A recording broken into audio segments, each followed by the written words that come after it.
All right, for those just tuning in, give us 1 sec here, comrades.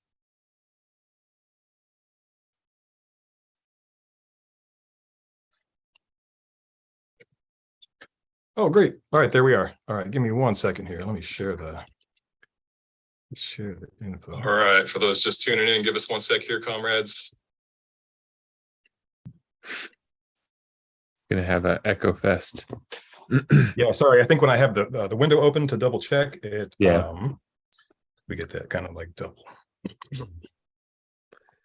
All right, let's do this.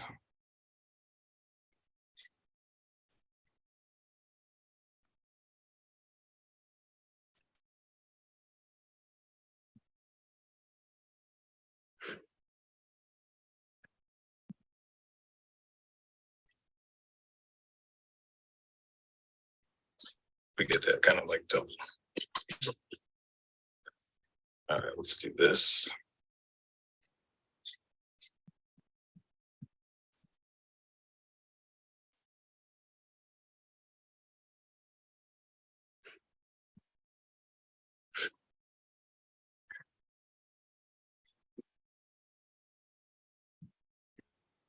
All right, we should be good. Sorry about that, comrades. We're boomers sometimes with the technology. Let me just quickly share this on share this to our Facebook so folks know we're doing this.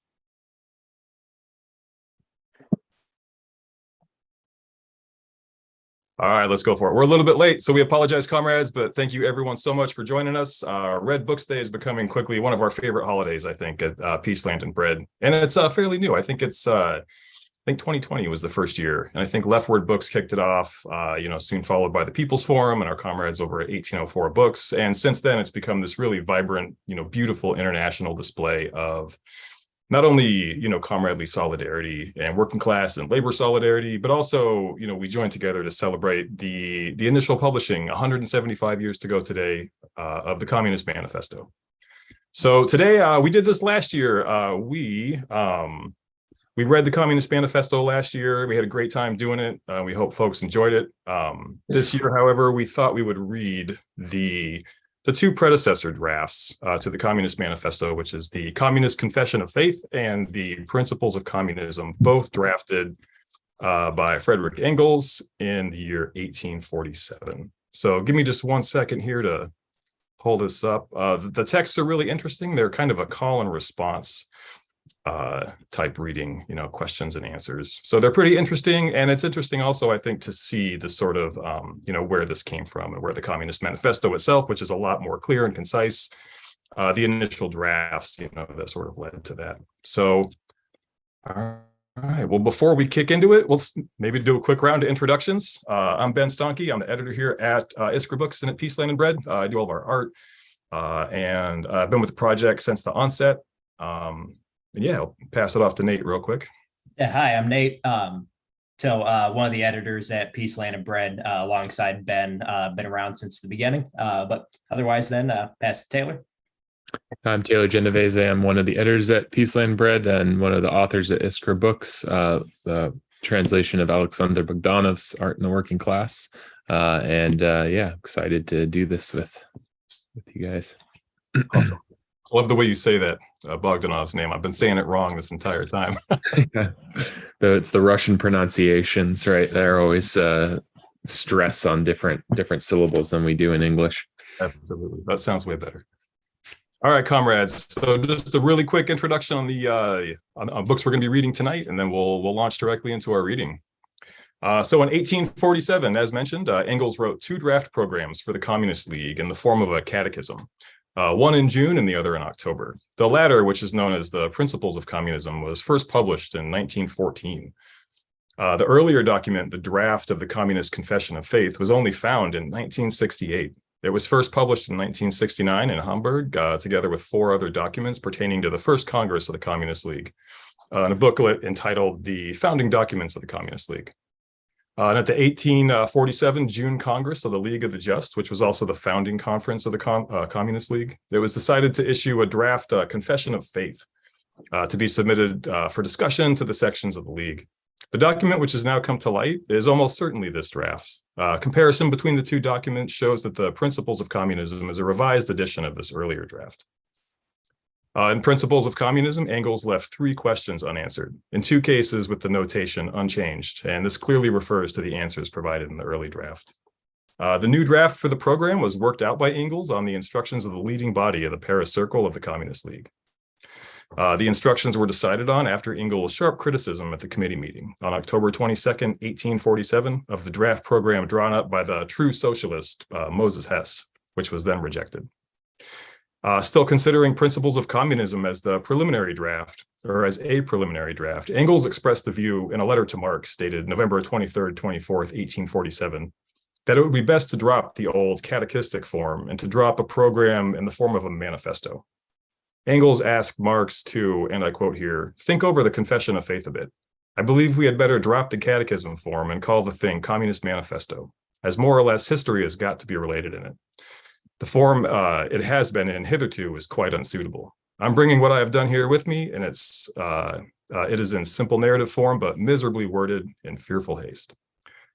So at the Second Congress of the Communist League, this is November 29th through December 8th, 1847, Marx and Engels defended the fundamental scientific principles of communism and were trusted with drafting a program in the form of a manifesto of the Communist Party. In writing the manifesto, the founders of Marxism made use of the propositions enunciated both in the Confession of Faith and the Principles of Communism. All right, comrades, so without further ado, the form we're going to do this in, like I said, they're call and response texts. So Nate is going to read the questions, and then Taylor and myself, we're going to take turns answering the questions. And hopefully this, turns out to be sort of an interesting, exploration and delve into these early foundational documents, which, given a year or so, led to the writing of the Communist Manifesto. All right, so without further ado, take us away, Nate. Beautiful. So we're starting off with the Communist Confession of Faith. Question 1 is, are you a communist? Yes. 2, what is the aim of the communist? To organize society in such a way that every member of it can develop and use all their capabilities and powers in complete freedom, and without thereby infringing the basic conditions of this society. 3, how do you wish to achieve this aim? By the elimination of private property and its replacement by community of property. On what do you base your community of property?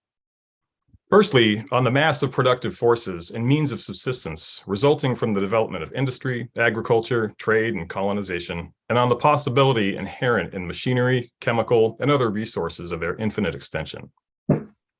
Secondly, on the fact that in the consciousness or feeling of every individual, there exists a certain irrefutable basic principle which, being the result of the whole of historical development, require no proof. What are such principles? For example, every individual strives to be happy. The happiness of the individual is inseparable from the happiness of all, etc. How do you wish to prepare the way for your community of property? By enlightening and uniting the proletariat. What is the proletariat? The proletariat is that class of society which lives exclusively by its labor and not on the profit of any kind of capital. That class whose weal and woe, whose life and death, therefore, depend on the alternation of times of good and bad business. In a word, on the fluctuations of competition. Then there have not always been proletarians. No, there have always been poor and working classes, and those who worked were almost always the poor. But there have not always been proletarians, just as competition has not always been free. How did the proletariat arise? The proletariat came into being as a result of the introduction of the machines, which have been invented since the middle of the last century, and the most important of which are the steam engine, the spinning machine, and the power loom. These machines, which were very expensive and could therefore only be purchased by rich people, supplanted the workers of the time, because by the use of machinery, it was possible to produce commodities more quickly and cheaply than could the workers with their imperfect spinning wheels and hand looms. The machines thus delivered industry entirely into the hands of the big capitalists and rendered the workers' scanty property, which consisted mainly of their tools, looms, etc., quite worthless, so that the capitalist was left with everything, the worker with nothing. In this way, the factory system was introduced. Once the capitalists saw how advantageous this was for them, they sought to extend it to more and more branches of labor. They divided work more and more between the workers, so that workers who formerly had made a whole article now produced only a part of it. Labor simplified in this way produced goods more quickly and therefore more cheaply, and only now was it found in almost every branch of labor that here also machines could be used. As soon as any branch of labor went over the factory production, it ended up, just as in the case of spinning and weaving, in the hands of the big capitalists, and the workers were deprived of the last remnants of their independence. We've gradually arrived at the position where almost all branches of labor are run on the factory basis.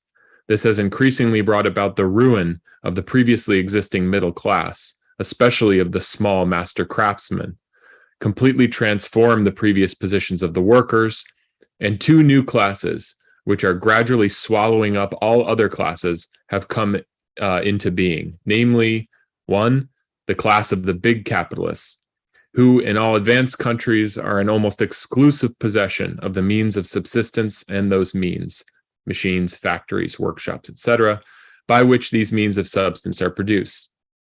This is the bourgeois class, or the bourgeoisie.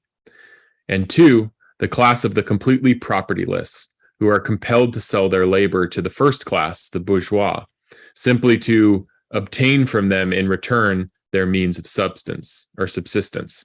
Since the parties to this trading in labor are not equal, but the bourgeois have the advantage, the propertyless must submit to the bad conditions laid down by the bourgeois. This class, dependent on the bourgeois, is called the class of the proletarians, or the proletariat. In what way does the proletarian differ from the slave? The slave is sold once and for all. The proletarian has to sell themselves by the day and by the hour. The slave is the property of one master, and for that very reason has a guaranteed subsistence, however wretched it may be. The proletarian is, so to speak, the slave of the entire bourgeois class, not of one master, and therefore has no guaranteed subsistence, since nobody buys their labor if they don't need it. The slave is accounted a thing and is not a member of civil society. The proletarian is recognized as a person, as a member of civil society. The slave may, therefore, have a better subsistence than the proletarian, but the latter stands at a higher stage of historical development. The slave frees themselves by becoming a proletarian, abolishing from the totality of property relationships only the relationship of slavery. The proletarian can free themselves only by abolishing property in general. In what way does the proletarian differ from the serf? The serf has the use of a piece of land, that is, of an instrument of production, in return for handing over a greater or lesser portion of the yield.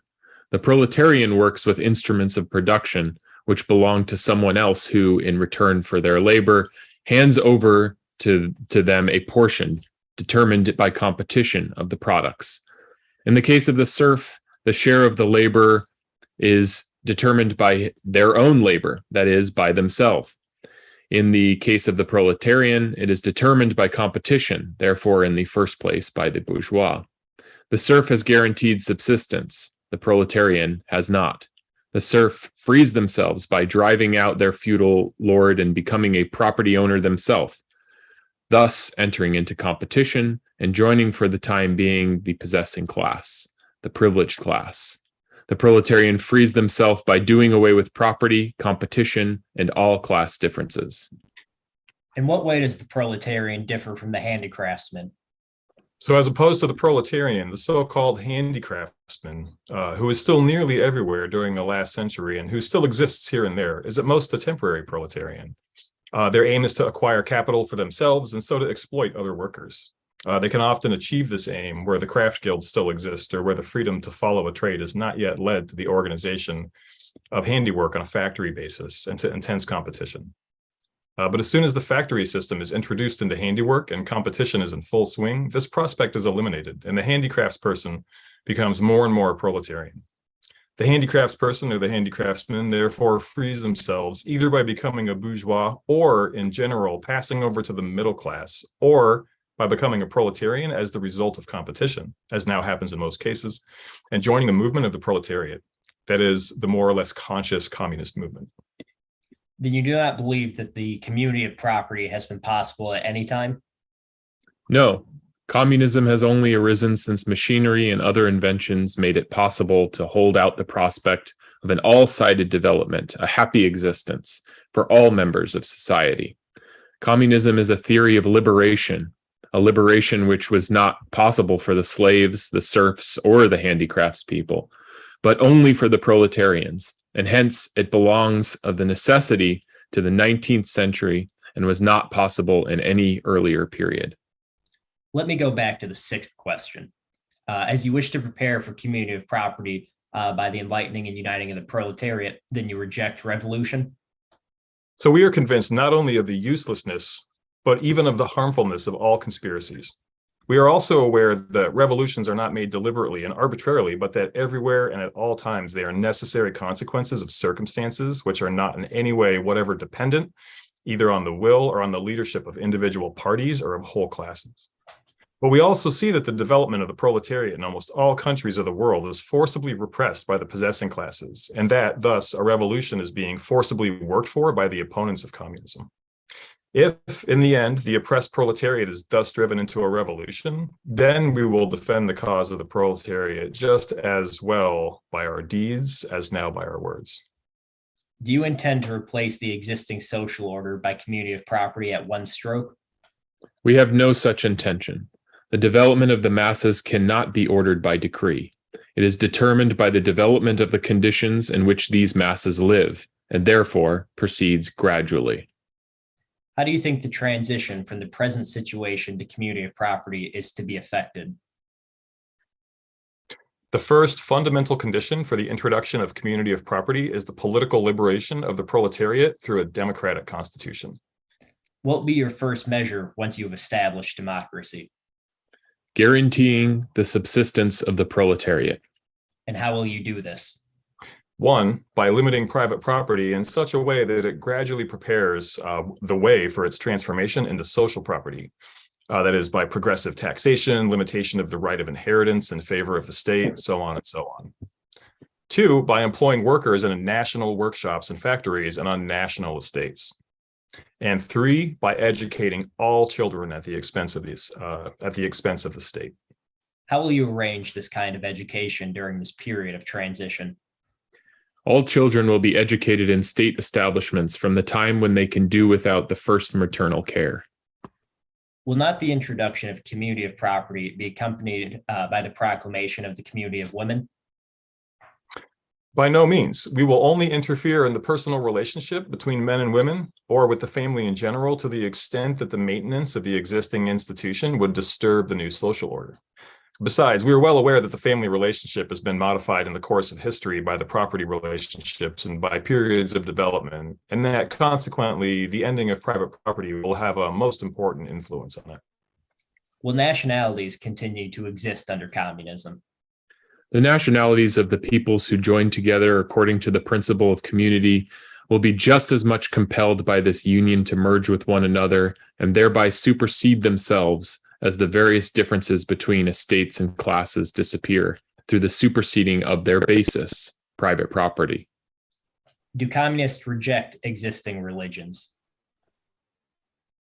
All religions which have existed hitherto were expressions of historical stages of development, of individual peoples or groups of peoples. But communism is that stage of historical development which makes all existing religions superfluous and supersedes them. All right, and that is the end of the Communist Confession of Faith. This was signed in the name and on the mandate of the Congress, signed by the secretary whose alias was Haida. This is an alias of Wilhelm Wolff and the League of the Just before it was the Communist League. And by the president, Karl Schill, who is the alias of Karl Schapper in the League of the Just. And this was signed in London, June 9th, 1847. So, I'm sorry, go ahead, Nate. I was going to say, handing it back to Nate, we're going to be moving on to the principles of communism. Beautiful. So starting off with the first question, that is, what is communism? Communism is the doctrine of the conditions of the liberation of the proletariat. What is the proletariat? So the proletariat is that class in society which lives entirely from the sale of its labor and does not draw profit from any kind of capital, whose weal and woe, whose life and death, whose sole existence depend upon the demand for labor, hence on the changing state of business, on the vagaries of unbridled competition. The proletariat, or the class of proletarians, is, in a word, the working class of the 19th century. Proletarians, then, have not always existed? No, there have always been the poor and working classes, and the working class have mostly been poor. But there have not always been workers and poor people living under conditions as they are today. In other words, there have not always been proletarians, any more than there has always been free, unbridled competitions. How did the proletariat originate? So the proletariat originated in the Industrial Revolution, which took place in England in the last half of the last, being the 18th century, and which has since then been repeated in all civilized countries of the world. The Industrial Revolution was precipitated by the discovery of the steam engine, various spinning machines, the mechanical loom, and a whole series of other mechanical devices. These machines, which were very expensive and hence could be bought only by big capitalists, altered the whole mode of production and displaced the former workers because the machines turned out cheaper and better commodities than workers could produce with their inefficient spinning wheels and hand looms. The machines delivered industry wholly into the hands of the big capitalists and rendered entirely worthless the meager property of the workers, that is tools, looms, and so on. The result was that the capitalists soon had everything in their hands and nothing remained to the workers. This marked the introduction of the factory system into the textile industry. So once the impulse to the introduction of machinery and the factory system had been given, this system spread quickly to all other branches of industry, especially cloth and book printing, pottery, and the metal industries. Labor was more and more divided among the individual workers, so that the worker who previously had done a complete piece of work now only did part of that piece. The division of labor made it possible to produce things faster and cheaper. It reduced the activity of the individual worker to simple, endlessly repeated mechanical motions, which could be performed not only as well, but much better by a machine. In this way, all these industries fell, one after another, under the dominance of steam, machinery, and the factory system, just as spinning and weaving had already done. But at the same time, they also fell into the hands of big capitalists, and their workers were deprived of whatever independence remained for them. Gradually, not only genuine manufacture, but also handicrafts came within the province of factory system as big capitalists increasingly displaced the small master craftsmen by setting up huge workshops, which saved many expenses and permitted an elaborate division of labor. So this is how it has come about that in civilized countries at the present time, nearly all kinds of labor are performed in factories, and in nearly all branches of work, handicrafts, and manufacture have been superseded. This process has, to an ever greater degree, ruined the old middle class, especially the small handicraftsmen. It has entirely transformed the condition of the workers, and two new classes have been created, which are gradually swallowing up the others. These are, one, the class of big capitalists, who in all civilized countries are already in almost exclusive possession of the means of subsistence and of the instruments, that is, the machines in the factories, and materials necessary for the production of the means of subsistence. This is the bourgeois class, or the bourgeoisie. And two, the class of the wholly propertyless, the class in which we all find ourselves, who are obliged to sell their labor to the bourgeoisie in order to get, in exchange, the means of subsistence for their support. This is called the class of proletarians, or the proletariat. Under what conditions does the sale of labor at the proletarians to the bourgeoisie take place? Labor is a commodity like any other, and its price is therefore determined by exactly the same laws that apply to other commodities. In a regime of big industry or of free competition, as we shall see, the two come to the same thing. The price of a commodity is, on the average, always equal to its cost of production. Hence, the price of labor is also equal to the cost of production of labor. But the costs of production of labor consist of precisely the quantity of means of subsistence necessary to enable the worker to continue working and to prevent the working class from dying out. The worker will therefore get no more for his labor than is necessary for this purpose.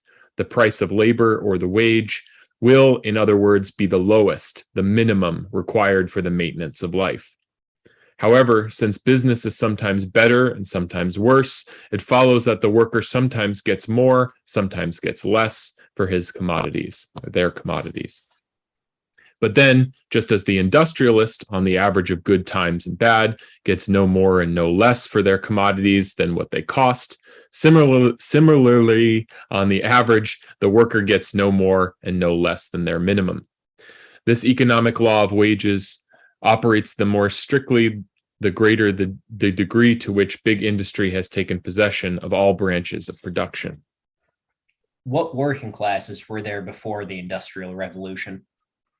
So the working classes have always, according to the different stages of development of society, lived in different circumstances and had relations to the owning and the ruling classes. In antiquity, the workers were the slaves of the owners, just as they still are in many backward countries and even in the southern part of the United States. In the Middle Ages, they were the serfs of the land-owning nobility, as they still are in Hungary, Poland, and Russia. In the Middle Ages, and indeed right up to the Industrial Revolution, there were also journeymen in the cities who worked in the service of petty bourgeois masters. Gradually, as manufacture developed, these journeymen became manufacturing workers who were even then employed by larger capitalists. In what way do proletarians differ from slaves? The slave is sold once and for all. The proletarian must sell themselves daily and hourly. The individual slave, property of one master, is assured an existence, however miserable it may be, because of the master's interest. The individual proletarian, property as it were of the entire bourgeois class, which pays their labor only when someone has need of it, has no such existence. This existence is assured only to the class as a whole. The slave is outside competition. The proletarian is in it and experiences all its vagaries. The slave counts as a thing, not a member of society. Thus, the slave can have a better existence than the proletarian, while the proletarian belongs to a higher stage of social development and themselves stands on a higher social level than the slave. The slave frees themselves when, of all the relations of private property, they abolish only the relation of slavery and thereby become a proletarian. The proletarian can free themselves only by abolishing private property in general. In what way do proletarians differ from serfs? So the serf possesses and uses an instrument of production, a piece of land, in exchange for which they give up a part of their product or a part of the services of their labor. The proletarian works with the instruments of production of another for the account of this other in exchange for a part of the product. The serf gives up, the proletarian receives. The serf has an assured existence, the proletarian is not. The serf is outside competition, the proletarian is in it. The serf liberates themselves in one of three ways.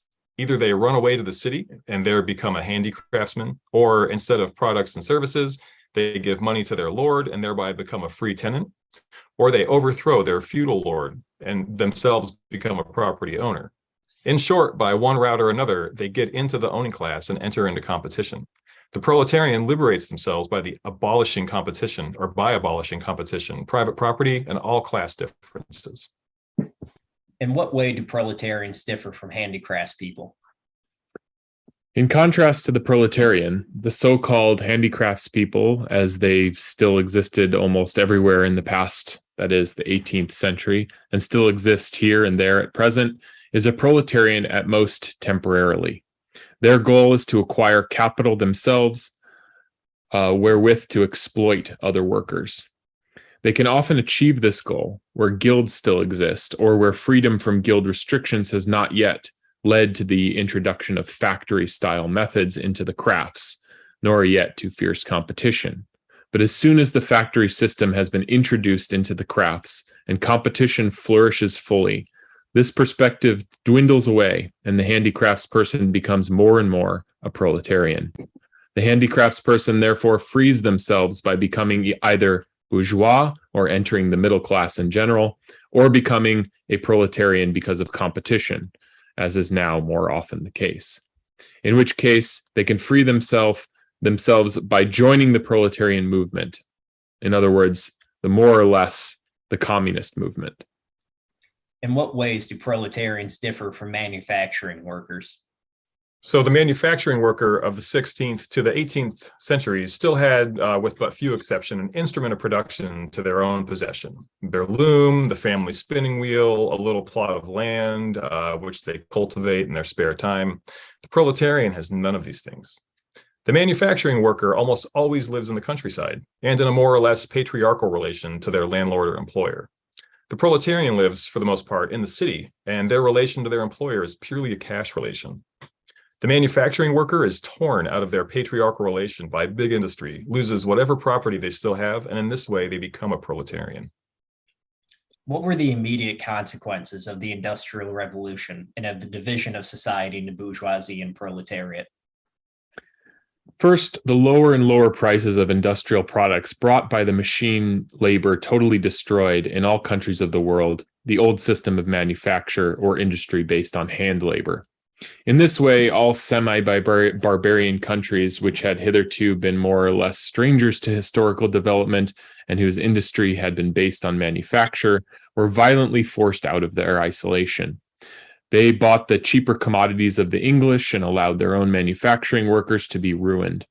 Countries which had known no progress for thousands of years, for example, India, were thoroughly revolutionized, and even China is now on the way to a revolution. We have come to the point where a new machine invented in England deprives millions of Chinese workers of their livelihood within a year's time.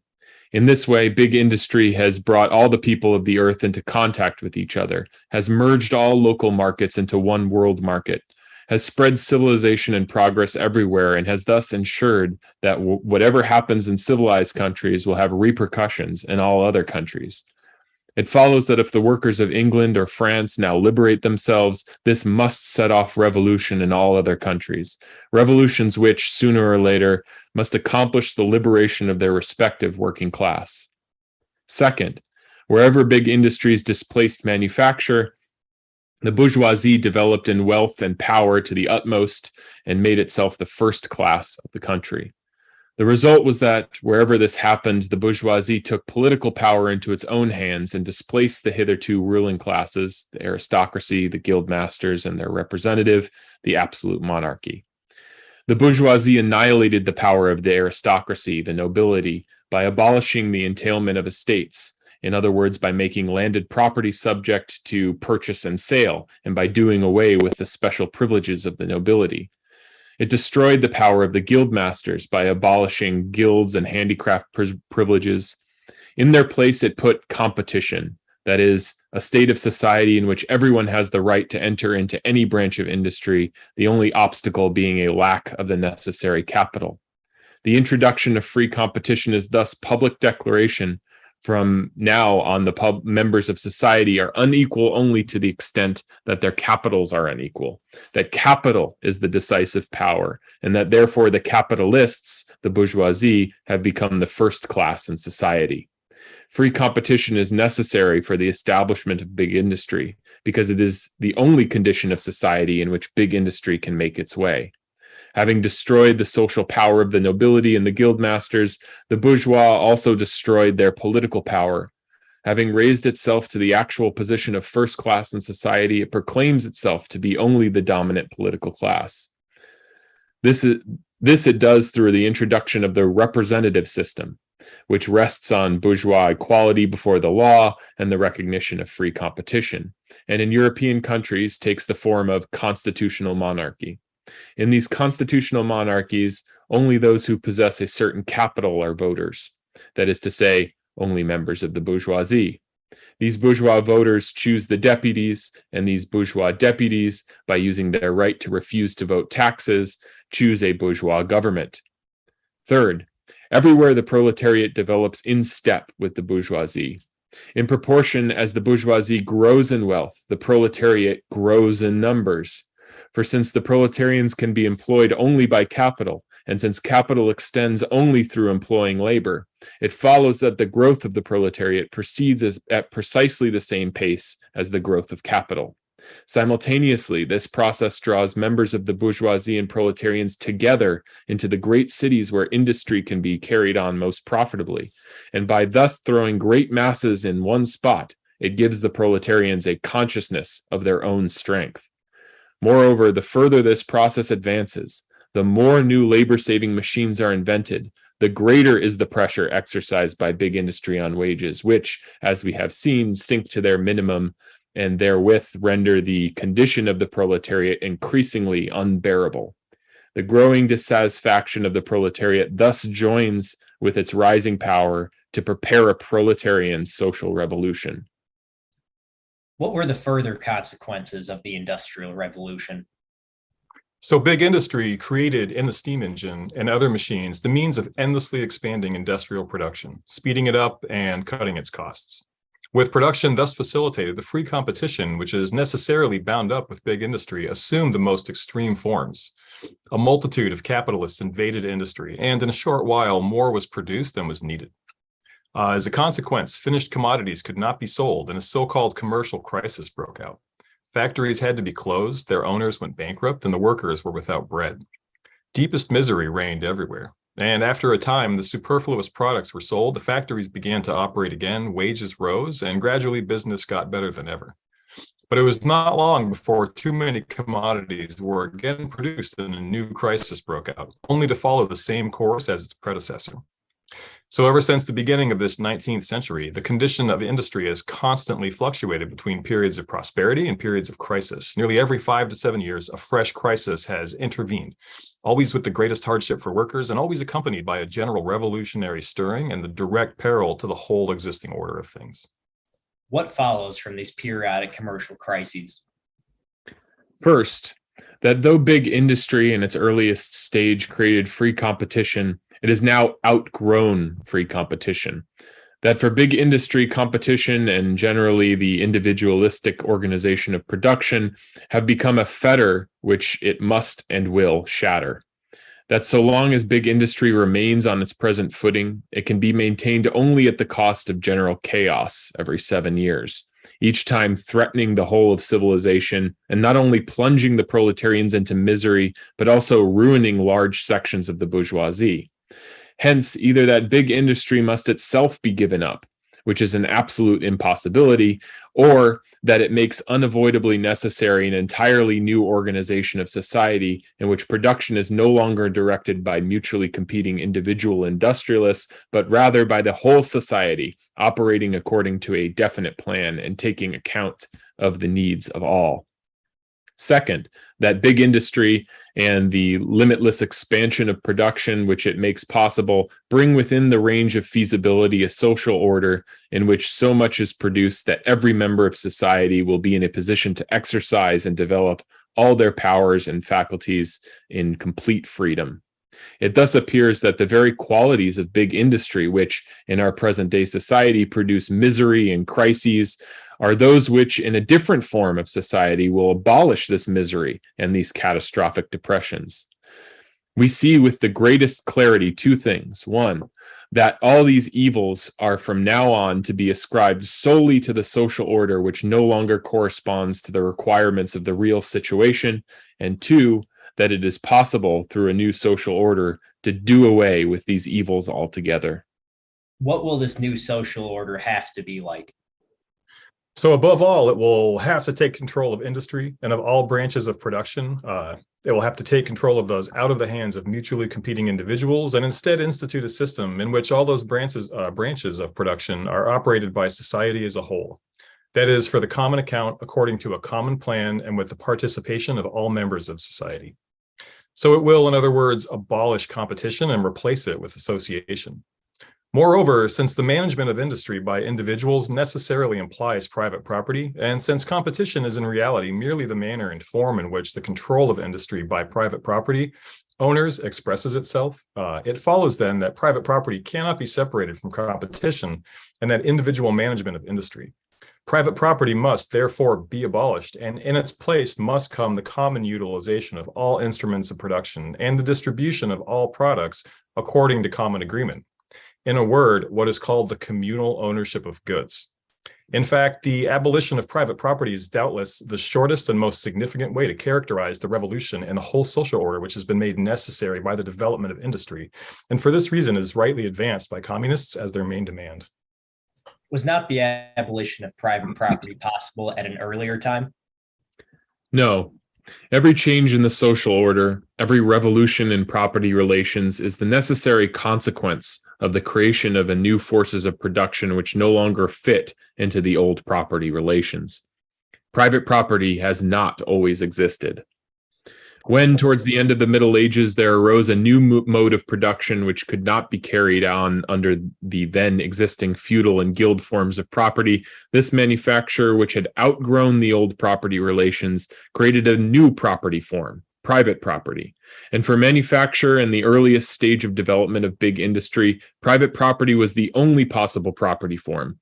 The social order based on it was the only possible social order.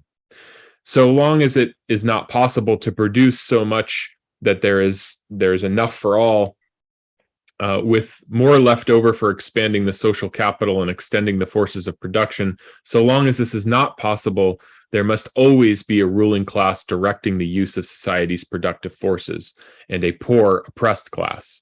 How these classes are constituted depends on the stage of development.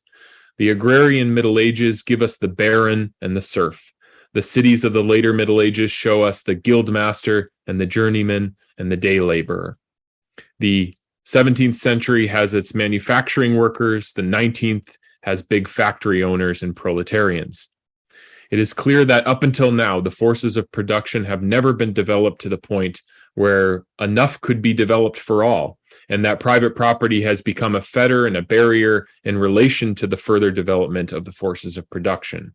Now, however, the development of big industry has ushered in a new period. Capital and the forces of production that have expanded to an unprecedented extent, and the means are at hand to multiply them without limit in the near future. Moreover, the forces of production have been concentrated in the hands of a few bourgeois, while the great masses of the people are more and more falling into the proletariat, their situation becoming more wretched and intolerable in proportion to the increase of wealth of the bourgeoisie. And finally, these mighty and easily extended forces of production have so far outgrown private property and the bourgeoisie that they threaten at any moment to unleash the most violent disturbances of the social order. Now, under these conditions, the abolition of private property has become not only possible, but absolutely necessary. Will the peaceful abolition of private property be possible? It would be desirable if this could happen, and the communists would certainly be the last to oppose it. Communists know only too well that all conspiracies are not only useless, but even harmful. They know all too well that revolutions are not made intentionally and arbitrarily, but that everywhere and always they have been the necessary consequence of conditions which were wholly independent of the will and direction of individual parties and entire classes.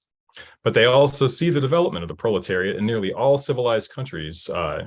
They see that this has been violently suppressed. And in this way, the opponents of communism have been working towards a revolution with all their strength. If the oppressed proletariat is finally driven to revolution, then we as communists will defend the interests of the proletarians with deeds as we now defend them with words. Will it be possible for private property to be abolished at one stroke? No more than existing forces of production can at one stroke be multiplied to the extent necessary for the creation of a communal society. In all probability, the proletarian revolution will transform existing society gradually and will be able to abolish private property only when the means of production are available in sufficient quantity. What will be the course of this revolution? Above all, it will establish a democratic constitution, and through this, the direct or indirect dominance of the proletariat. Direct in England, where the proletarians are already a majority of the people. Indirect in France and Germany, where the majority of the people consist not only of proletarians, but also of small peasants and petty bourgeois who are in the process of falling into the proletariat, who are more and more dependent in all their political interests on the proletariat, and who must therefore soon adapt to the demands of the proletariat. Perhaps this will cause a second struggle, but the outcome can only be the victory of the proletariat. Democracy would be wholly valueless to the proletariat if it were not immediately used as a means for putting through measures directed against private property and ensuring the livelihood of the proletariat.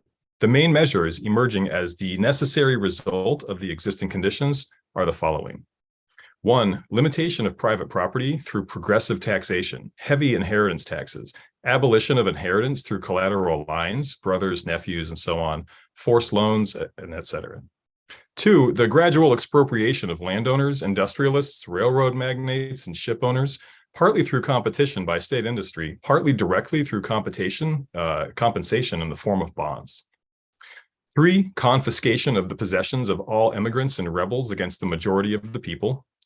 Four, organization of labor or employment of proletarians on publicly owned land in factories and workshops, with competition among the workers being abolished and with the factory owners, insofar as they still exist, being obliged to pay the same high wages as those paid by the state.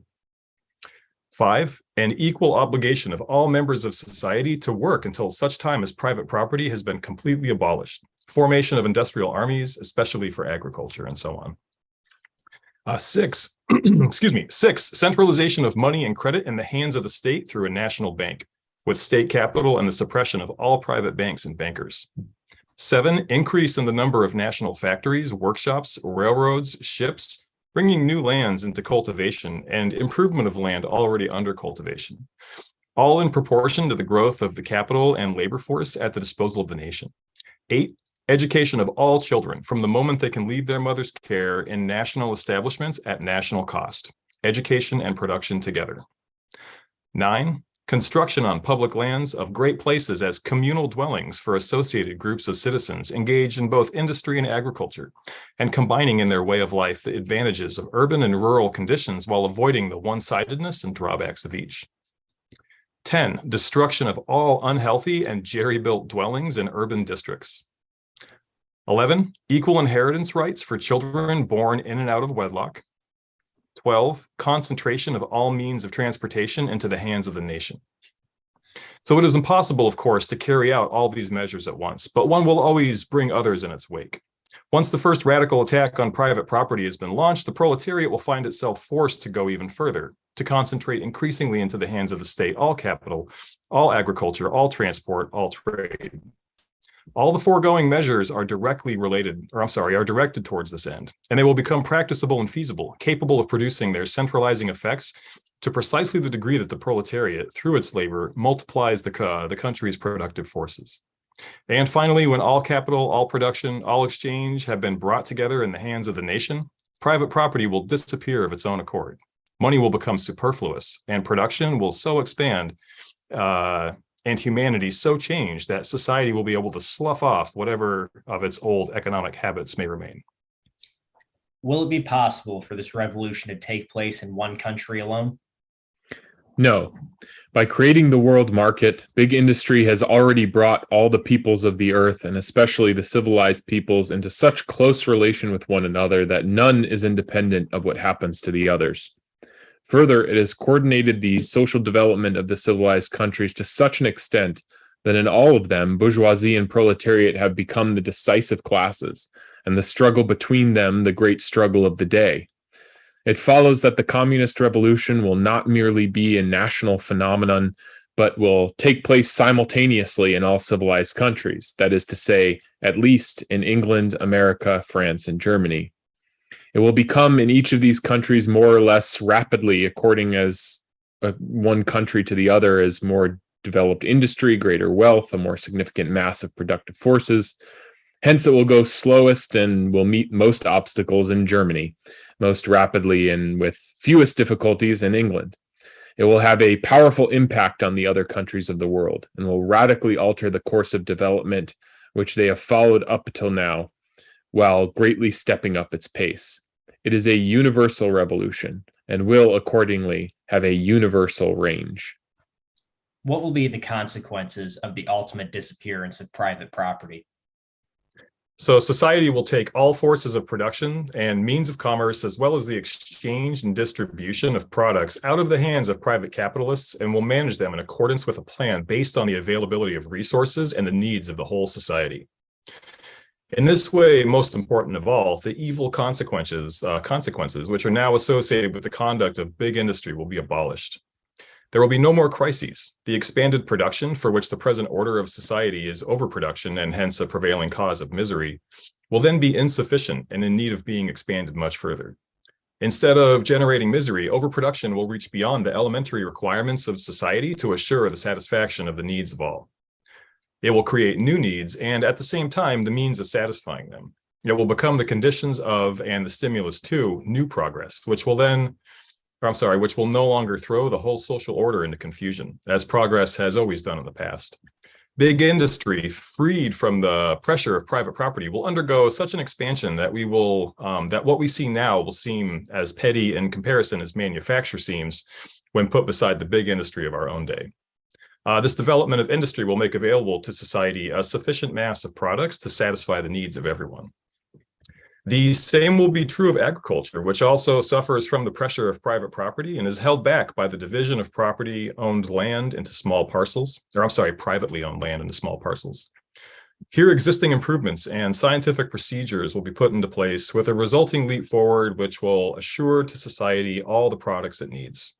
In this way, such an abundance of goods will be able to satisfy the needs of all its members.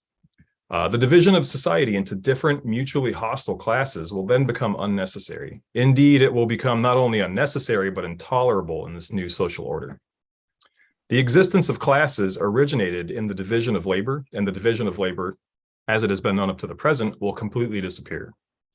For mechanical and chemical processes are not enough to bring industrial and agricultural production up to a level we have described. The capacities of the people who make use of these processes must undergo a corresponding development. Just as the peasants and the manufacturing workers of the last century changed their whole way of life and became quite different people when they were drawn into big industry, in the same way, communal control over production by society as a whole and the resulting new development will both require an entirely different kind of human material. People will no longer be, as they are today, subordinated to a single branch of production, bound to it, exploited by it. They will no longer develop one of their faculties at the expense of all others. They will no longer know only one branch or one branch of a single branch of production as a whole. Even industry, as it is today, is finding such people less and less useful.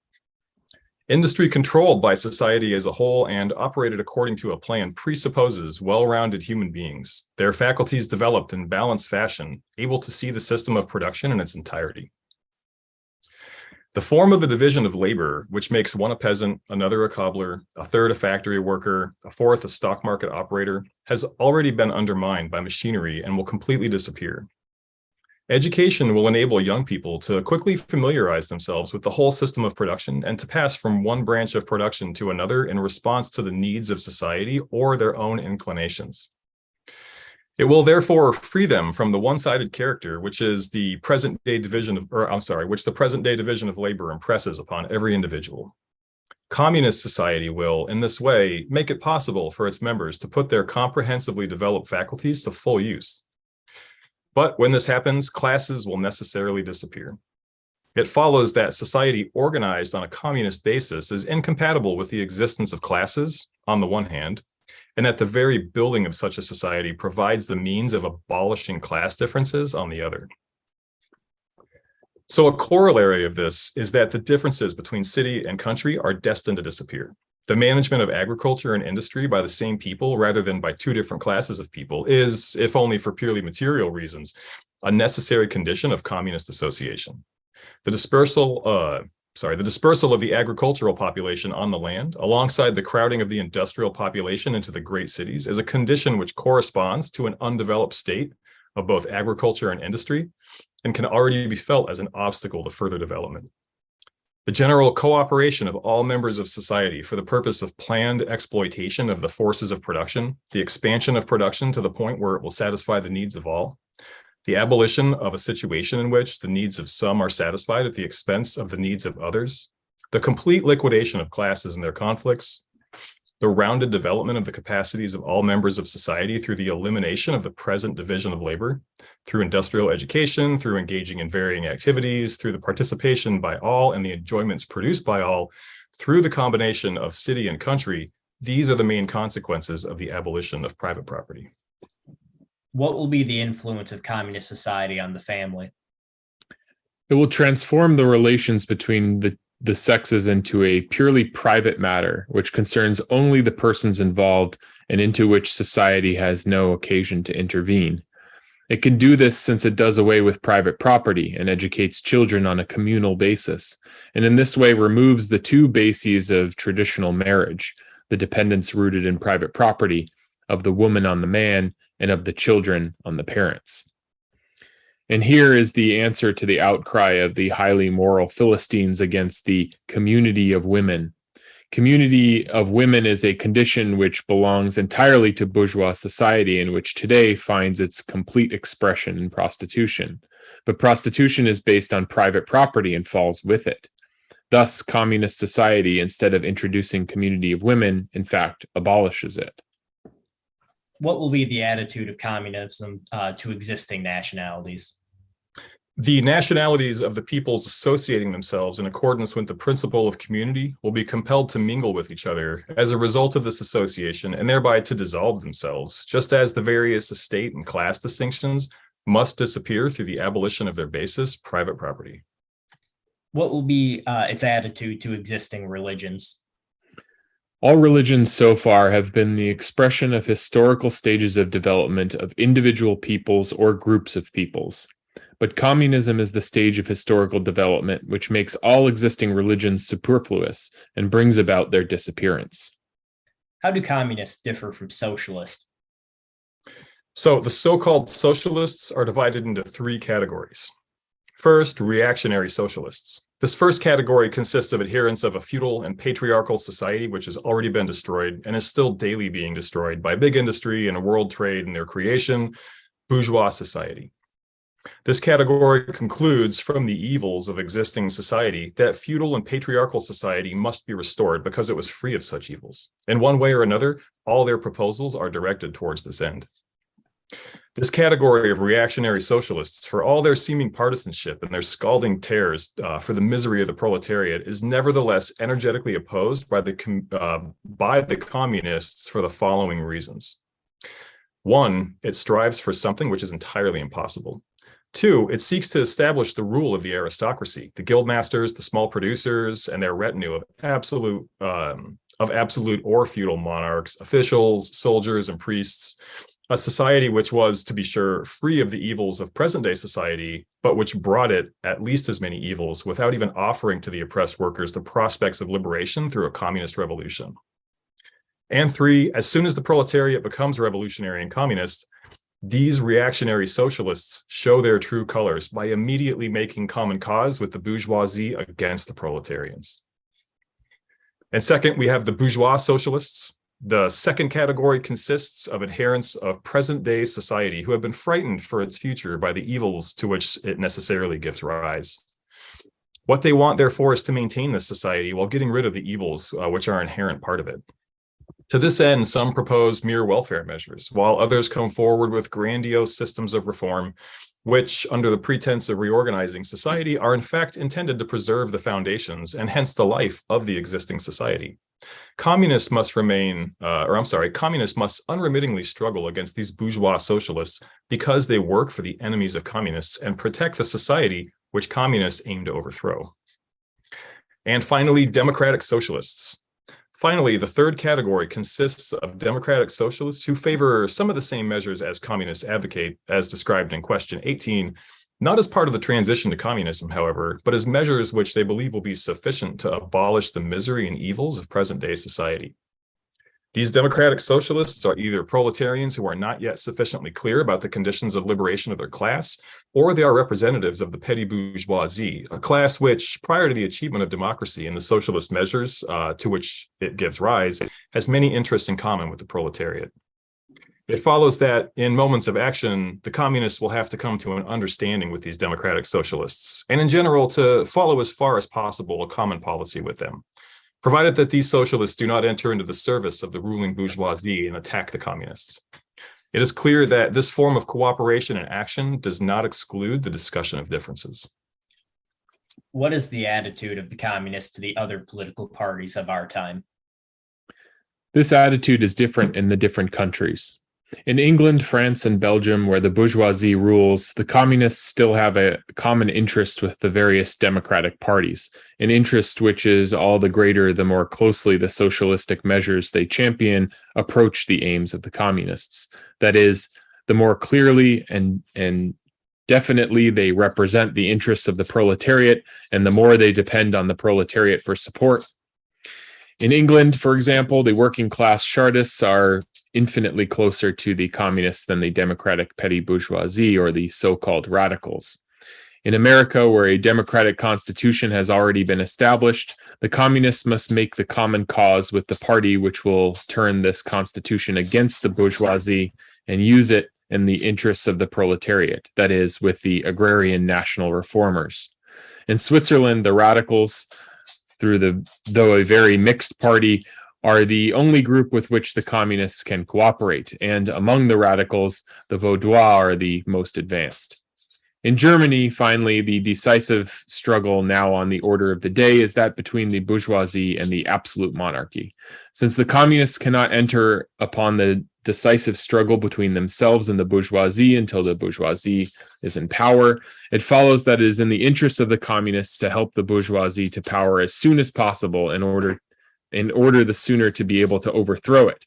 Against the governments, therefore, the communists must continually support the radical liberal party, taking care to avoid the self-deceptions of the bourgeoisie and not fall for the enticing promises of benefits which a victory for the bourgeoisie would allegedly bring to the proletariat.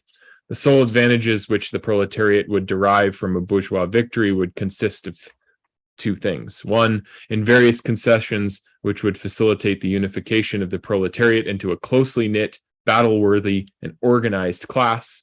And two, in the certainty that on the very day the absolute monarchies fall, the struggle between bourgeoisie and proletariat will start. From that day on, the policy of the communists will be the same as it now is in the countries where the bourgeoisie is already in power. All right, that was cool, comrades. Yeah. All right, so therein lies the conclusion of those two documents. They're really interesting. You know, I think that those two, they're lesser read, right? The Communist Manifesto itself is even kind of a lesser read document, you know, given the vast amount of literatures that exist out there, and oftentimes better literatures, I think. But the Communist Manifesto itself holds a really special place in my heart. You know, it was one of the first, Marxist or socialist books I ever read. I was pretty young when I first read it, I think like 17 or 18. And it's really cool. It's always cool to engage in these early sort of like archival and historical documents. And you can see, like, you could really see the transition, right, in some of the stuff from the Confession and the Principles, and finally the more or less final form it takes in the Communist Manifesto. All right, so I think that wraps us up for the night. Do you comrades have any parting words, or do you think we should end on anything here besides just a general goodbye?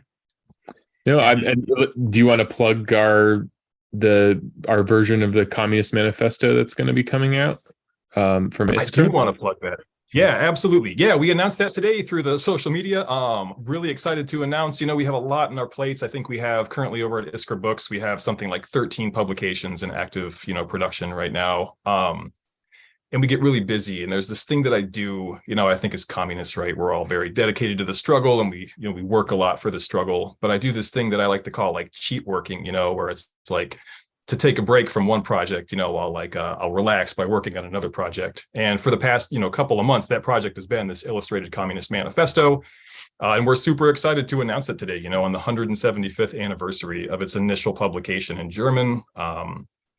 So yeah, it's going to be really great. We're going to have a really awesome collection of introducers and people writing forewords, drawn from today's, leading contemporary international organizers and, communist theorists and thinkers. And it's going to be fully illustrated in full color too, So hopefully we can do justice to this really important book and, make something that really celebrates the 175th year of its, of its life, of its existence, and really, puts our, we just, give to the movement that way, and I think part of our mission too over at ISKR Books is really about educational accessibility. And we found through Peace, Land, and Bread that art goes a really long way in carrying the message. Sometimes this theory can get pretty dense and pretty heavy, and it's nice to break it up with illustrations and with graphics and such. So we're pretty psyched about that. We're happy to announce it. Go check us out over at iskrabooks.org, and similarly check us out at peacelandbread.org. We're on social media, all social media at PLB Magazine. And we have a pretty vibrant and thriving social media presence and online presence. Check us out. support our work by reading. We price all of our materials very cheaply. We don't make a lot of money. It's all volunteer work on our part. We give all of our materials out for free on our website. So, you can support our work by reading these materials and engaging with them and sharing them. That makes us the most happy, just, knowing that they're going into people's hands and that they're carrying forward the struggle. So I think that being said, we really appreciate everyone coming out for tonight. Hopefully this was informative. It's always nice for me to revisit these things. And yeah, thank you. Happy Red Books Day. Cheers to the comrades that started off Red Books Day a couple of years back. And, like I mentioned, it's quickly becoming one of our favorite holidays. We don't have many of them as communists, so this is it's one of the best. All right, comrades. All right. Thanks, comrades. Take care.